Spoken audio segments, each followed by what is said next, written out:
সম্মিলিত পেশাজীবী সমন্বয় পরিষদের আহ্বায়ক, বাংলাদেশের বিশিষ্ট চিকিৎসক প্রফেসর এজেএম জাহিদ হোসেন।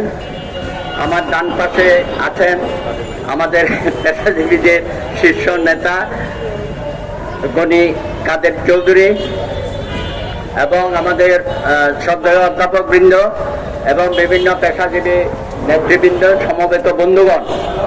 আজকে এখানে আমরা সমবেত হয়েছি গত পরশু গোপালগঞ্জে যে অনাকাঙ্ক্ষিত ঘটনাটি ঘটেছে তার প্রতিবাদ জানাতে। সরকার একটি তদন্ত কমিশন গঠন করেছে, তাকে সময় দেওয়া হয়েছে 15 দিন।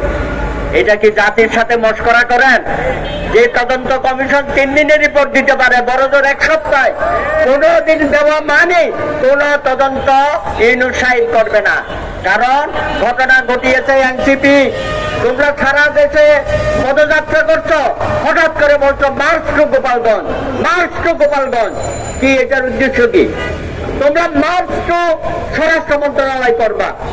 এখন আরো উত্তেজক বক্তব্য দিচ্ছে বাংলাদেশে একটা অনাকাঙ্ক্ষিত সিচুয়েশন তৈরি করার জন্য। এনসিপির সাথে আরো কয়েকটি দল বলছে বাংলাদেশে কোনো পরিবেশ নাই নির্বাচন করার। কিসের আলামত? দয়া করে এগুলো বন্ধ রাখেন। আপনার লালিত এই সংগঠন সারা দেশে যে উত্তেজনা সৃষ্টি করছে, আগামী দিনে বাংলাদেশকে আরেকটি বিপর্যয়ের মুখে ঠেলে দেবেন না জনাব ইউনূস সাহেব।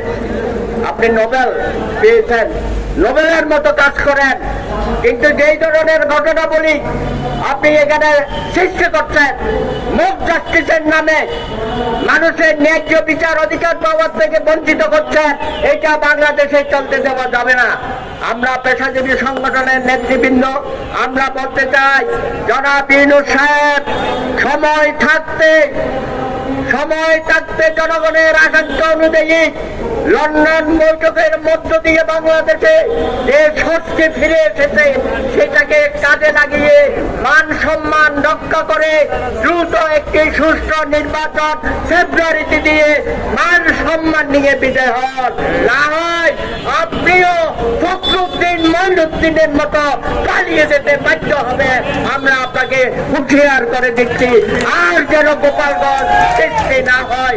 আমরা আর গোপালগঞ্জ বাংলাদেশে করতে যাব না। ধন্যবাদ।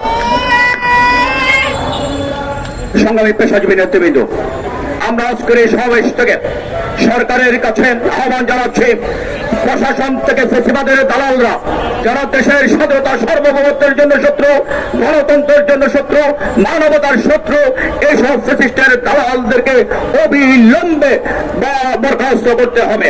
বিভিন্ন গুরুত্বপূর্ণ জায়গায় ডিসি বানিয়েছেন, সচিব বানিয়েছেন, বিভিন্ন পদে রেখেছেন যারা ফ্যাসিস্টদেরকে সেখান থেকে মদত দিচ্ছে। আমরা আজকের এই সমাবেশ থেকে সকল ধরনের খুন এবং মব চাষির বন্ধ করার দাবি জানাচ্ছি। আজকের এই সমাবেশ থেকে আমরা গণতন্ত্র নস্যদের সকল ষড়যন্ত্রকে বন্ধ করে ফেব্রুয়ারির মধ্যে নির্বাচন দেওয়ার দাবি জানাচ্ছি। আমরা আজকের এই সমাবেশ থেকে আমাদের রাজনৈতিক নেতৃবৃন্দের বিরুদ্ধে দেশনেত্রী বেগম খালেদা জিয়া, শহীদ প্রেসিডেন্ট জিয়াউর রহমান, তারেক রহমান সহ দেশের রাজনৈতিক জাতীয় নেতৃবৃন্দের বিরুদ্ধে যে অশালীন উচ্চারণ করা হচ্ছে সেটা বন্ধ করার দাবি জানাচ্ছি। বন্ধু আমার, এই পর্যায়ে বক্তব্য রাখবেন আজকের অনুষ্ঠানের সভাপতি, আমাদের পেশাজীবীদের সাংবাদিক নেতা, এনপি স্থায়ী কমিটির সদস্য, বাংলাদেশ সম্মিলিত পেশাজীবী পরিষদের সংগ্রামী আহ্বায়ক professor doctor AJM Zahid Hossain.